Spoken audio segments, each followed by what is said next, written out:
Let's say you have no races. Let's say you have no classes, no nothing. There's no purpose in your life. You know, people need to have purpose to get up. They need purpose to perform. You need to get to a point in your life where there's nothing on the docket. I have a 17-year-old son. A year ago, he was suicidal and in a really bad place. You saved his life. So by listening to your books, this is a picture of him a year ago. I appreciate that. This is a picture of him now. God, dog. This kid was big, now he's all ripped the fuck up. That's badass. That's because of you. If you're not constantly performing without purpose, you're not gonna be ready when the time comes. It's this magical thing, purpose, that we're all looking for. But what's funny about it all is that we need these things to perform. But we don't take a second to realize the purpose is always there. The purpose never leaves us, because the very purpose is you. You are always the purpose. There may be another purpose, like being a SEAL or going to college or whatever, but the main purpose in life is you.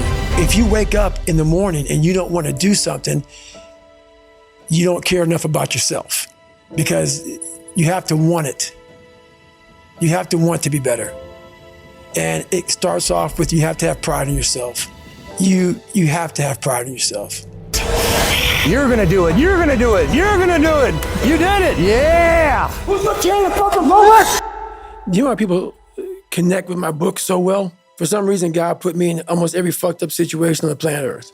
I believe the only way you can, everybody's looking for mental toughness. Yeah. Every athlete, everybody in the world is looking for mental toughness. The only way you gain mental toughness is to do things you're not happy doing. If you continue doing things that you're satisfied and that make you happy, you're not getting stronger. You're staying where you're at. Either you're getting better or you're getting worse. You're not staying the same. I'm continually to look in the mirror, look at the reflection. It's called the accountability mirror. What have I done today to improve David Goggins? Self-discipline is everything. And if you don't have it, I don't look at you right, because I know you're capable of more. It's not discipline so much for me. It's all on you.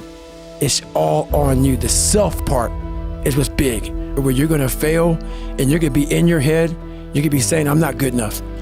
And it's how you get through that. It's how you get through that on a daily basis, when that thing is saying, man, I'm 43, I've done so much.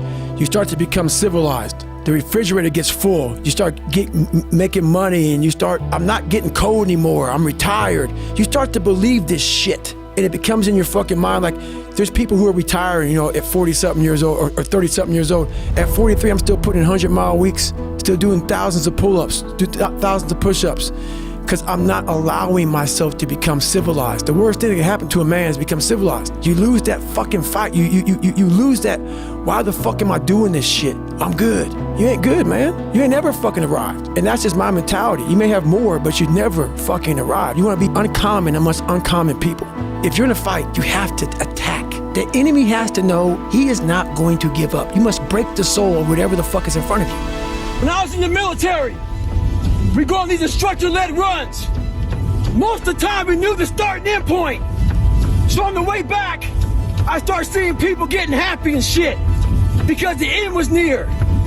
But there were some asshole instructors that would hear the happiness and go right on past the end point. When that happened, everybody stopped talking. Heads would stop dropping. And I start taking fucking souls. At that time, I knew what happened in their minds. They were living off the hope factor. They hoped the instructors would stop running. They hoped the water was never cold. They hoped the weather was fucking good. I don't live off that hope shit. I wish the water was cold. I wish them motherfucking instructors keep on fucking running. I wish for fucking rain. When the ending is unknown and the distance is unknown, that's when you know who the fuck you are. Stay hard. So that's why I came with the thing called taking souls in my book. I started to devise ways to break a soul of a human being, of an object, of whatever's in front of me. If you keep on attacking something, nothing wants to stand in front of anything that is relentless. Nothing. It brings me back when I was 300 pounds, trying to lose fucking weight to get a Navy SEALs. My goal was to go out, I had a plan. My plan was to go out there and run 4 fucking miles. But guess what? Everybody's got a fucking plan so they can hit in the fucking mouth. That's from Mike Tyson. So when your plan fails, when those bullshit fucking laws get too heavy, when you get knocked the fuck down on the fucking canvas, when everything falls apart in your life and your plan is fucked up, what the fuck are you gonna do? There's only one motherfucking option. Stay fucking hard. Make up your own mission statement. What do you want to be in life? And once you do that, now you can work with somebody to get better. You can work with yourself to get better. But until you know what you want to stand for, you will always just be sitting down. You'll never stand for anything. If you pan it down here, you see it's about 3 o'clock in the morning and there's not a car or a person in sight. If you pan over here, it's the same thing. Not a car or a person in sight. People want to know where I find my strength at, where I get my strength. I get it from a lot of places, but right now, this morning, I'm getting it from, there's not a motherfucker that's up. There's not a car, there's not a person. Everybody's in their bed, sleep, dreading that it's a Monday, hate it's a Monday, and I'm loving it. I'm loving that where everybody's getting weaker, I'm getting stronger. It's not about the running, the swimming, the push-ups, the sit-ups. It's about what those things do for your mentality. You don't get better on the daggone couch. You get better by coming out here and getting the fuck after it every daggone day. Stay hard. There has to be something. This is what I'm talking about now, because this isn't a hack. This has to be in you. Something in you has to wake up. And usually the only person that can wake it up is you. Sometimes you can read a David Goggins book because I was all this shit and then a lot more of fucked up. But if you don't have a little flame, just barely, you're done. I can't light it for you. And that's the harsh reality of this life that I want to get across so fucking bad. You can watch me, you can watch you, you can watch fucking Rogan and Cameron Haynes, all these motherfuckers. You can go to Tony Robbins's fucking bullshit, do all this shit. Do all this shit. If you could keep going back and keep spending money and spending money and spending money with no results, you can wonder, wow, maybe let me go try out David Goggins. He ain't gonna fucking help you. You have to explore, examine the insides of yourself. And what do you really want out of life? One of the keys to my success in life was I was able to see myself at the end of a very difficult task before I even started it. When I was 297, out of shape and afraid of water, I was able to see myself at graduation as a Navy SEAL. But as time went on, I kept on getting rolled back to day one. And every day got longer and longer. So what I had to do was I had to take this big chunk and make it small. So I became the master of the one day that I was living. We have to do that now. We don't know when the end is coming to this. So we gotta master that one day. It may keep on getting pushed back day after day. If you master that day and want to be harder and stronger, you'll figure it out. Stay hard.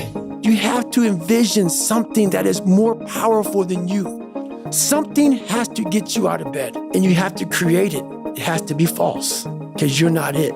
You're a fat piece of shit, and that's the reality of it. So you have to create a false reality to live in that, just to get to work on yourself. That's the reality. Life will not always be 70 and sunny. Life is the ultimate competitor. It's relentless. It will continue to attack you when you least expect it.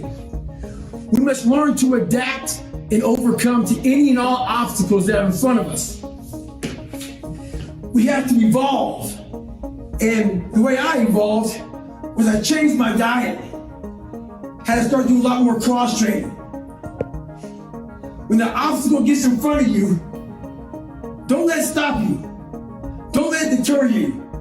Navigate around that motherfucker.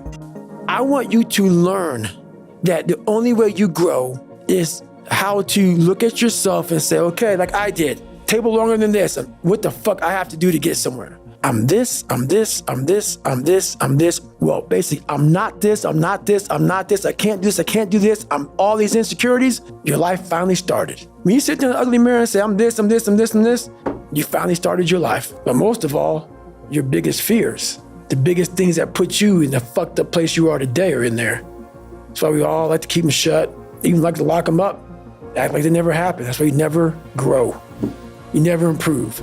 You never have real conversations like we're having right now. Never. Oh, no. Let's not go there. You gotta relive it. Every fucking detail of it. You can't be like, oh yeah, my dad beat me. And it is what it is. Hey, it is what it is, motherfucker. It's killing you.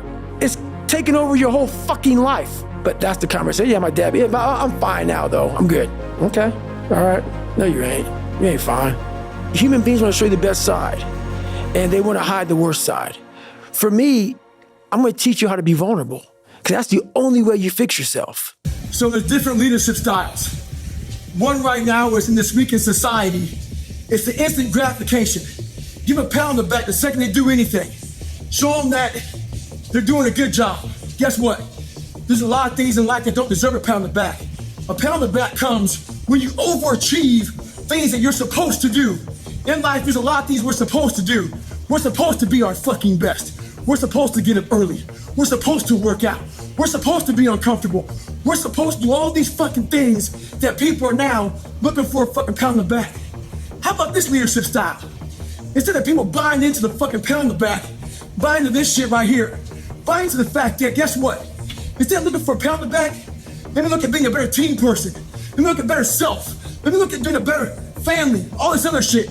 Look at being the person that you're not looking for a pat on the back, but you're leading from the front, knowing one thing. As a human being, we're supposed to do these things. I didn't teach myself victory first. I taught myself failure. I taught myself how to fail. And people are like, that's so depressing. Is it? When you're 300 pounds and you can't read and write and you're fucked up, you know how many times you're gonna fucking fail on that process? So if you don't know how to fail, there is no victory. Motherfuckers look for inspiration. Inspiration's found in every footstep you take, every grasp of that fucking iron bar, all that shit, all the miles in the pool. Inspiration's found in suffering. So right now, this is my greatest recovery. As I recover, I find inspiration. Stay hard. I will have normal, everyday people picking me apart. Oh, his life is miserable. Who wants to live like that? It's crazy how it's almost like he's sick, he's psychotic, because human beings need to hear this. They need to stop hearing these hacks on this and that. There's no fucking hack, bro. There's no fucking hack. Yeah, you may this and that and saunas and all this shit yeah, it's great. There is no fucking life hack. To grow that thing, how do you grow it? Do it, and do it, and do it, and do it. That's the hack. The hack is gonna fucking suck. And that's what I realized. Life, that's why I wanted to come on here today. I didn't want to come on here and talk about no fucking passion and purpose and how to get the fuck out of bed and how to hit a fucking alarm clock and all this catchphrase bullshit. Because that wasn't how I lived. I woke up like every human being does and goes, fuck, man, I'm a fucking piece of shit today. How the hell is this gonna work out for me? And you fight that. Growing up, my dad did a good job of dehumanizing me. He didn't care much how I thought or how I felt. So when I saw the military uniform when I was growing up, I thought to myself, if I can get that uniform on, I would find honor in wearing the uniform. So not only did I want to be in the military, I wanted to be in special ops. But I realized to be in special ops, you gotta know how to swim. So I got a how-to book on swimming. The first page was easy, float. So I went to the pool, tried to float. I sank right down to the bottom. I realized I was negative buoyant as hell. The more I failed, the more my father's words would creep into my mind about how I'm not good enough. All this other bullshit he said to dehumanize me. As time went on, I started realizing the more I didn't quit, the more self-respect I gained. And the power was all mine. In life, it's important to do one thing. Many people will try to dehumanize you.